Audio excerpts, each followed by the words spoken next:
علامہ اقبال نے ایک بات لکھی ہے. اقبال کہتے ہیں جب میں لندن میں وکالت کرتا تھا تو ایک خاتون تھی, لیڈی بارنس اس کا نام تھا. چھوٹے موٹے مقدمات لے کے وہ میرے پاس آتی تھی. بی بی ایک ہوٹل چلایا کرتی تھی. اس کا خامن جو تھا وہ فوج میں ملازم تھا. اقبال نے خود لکھا ہے, اقبال فرماتے ہیں کہ ایک دن وہ خاتون پھر کسی کیس کے سلسلے میں میرے پاس آئی. تو جب وہ آئی تو اس نے نقاب اوڑھا ہوا تھا, برقع کیا ہوا تھا. تو چونکہ اس نے نقاب اوڑھا تھا مسلمانوں کی نشانی تھی. نقاب اوڑھنا کن کی نشانی ہے؟ اللہ آپ کو خوش رکھے. تو کہتے وہ نشانی چونکہ اہل اسلام کی تھی تو مجھے تجسس ہوا. میں نے کہا لیڈی خیریت ہے؟ میم صاحبہ یہ برقع پہنا ہوا ہے. تو کہنے لگی ہنس کے, اقبال مجھے پکا یقین تھا کہ آپ ضرور پوچھیں گے. تو میں نے کہا اچھا تو یہ برقع؟ تو کہنے لگی الحمدللہ میں مسلمان ہوں گی. تو میں نے فوراً کہا کہ آپ کا شوہر تو فوج میں ملازم ہے, فوجی کے لیے بدلنا اور پھر ملکی قانون اور یہ چیزیں. تو کہنے لگی اس نے مجھے کیا کہنا تھا, وہ خود کلمہ پڑھ گیا.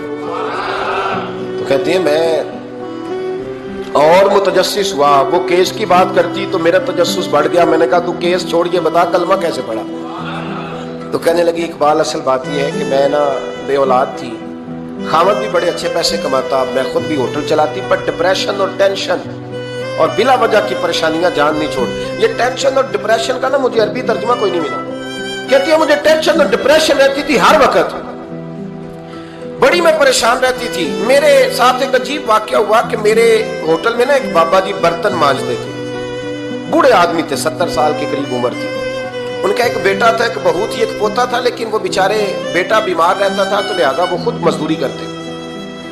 کہتے ایک دن وہ بابا جی میرے پاس آئے, کہنے لگے میم صاحبہ 2-4 دن کی چھٹی چاہیے. تو میں نے کہا خیریت ہے؟ کہنے لگے میڈم میرا بیٹا فوت ہو گیا. بیٹا, آپ کو پتہ ہے باپ کا جنازہ پڑھنا آسان ہے, بیٹے کا جنازہ اٹھانا بڑا مشکل کام. کہتی ہے میں کچھ لکھ رہی تھی, میرے ہاتھ سے قلم گر گیا. میں نے خود گاڑی بھیجی, بابا جی گاؤں چلے گئے جہاں وہ رہتے تھے. کہتی 2-3 دن کے بعد میں اور میرا شوہر گئے تو رستے میں ہم باتیں کر رہے تھے کہ کیا تعزیت کریں گے. ایک ہی بیٹا تھا, کوئی رشتہ دار بھی نہیں, تو اس کی تو کائنات اجڑ گئی, کن لفظوں سے اسے تعزیت کیا کہیں گے. کہتے جب ہم گئے تو وہ ٹوٹی ہوئی چٹائی پہ بیٹھا تھا, کچھ لوگ قریب تھے. ہم نے جا کے کہا بابا آپ مسلمان ہیں, ہم آپ کو کیا نصیحت کریں, ایک ہی بیٹا تھا, کہ کس طرح کر کے ہم آپ کو تسلی دیں. تو کہتے اس نے آنکھیں کھولی, بوڑھی آنکھوں میں ایمان کی روشنی. کہنے لگا بی بی کیا تعزیت کی بات کرتی ہو, میں نے کوئی پیسے جمع کرا کے بیٹا لیا تھا, خدا نے فضل سے دیا تھا, عدل سے لے گیا ہے.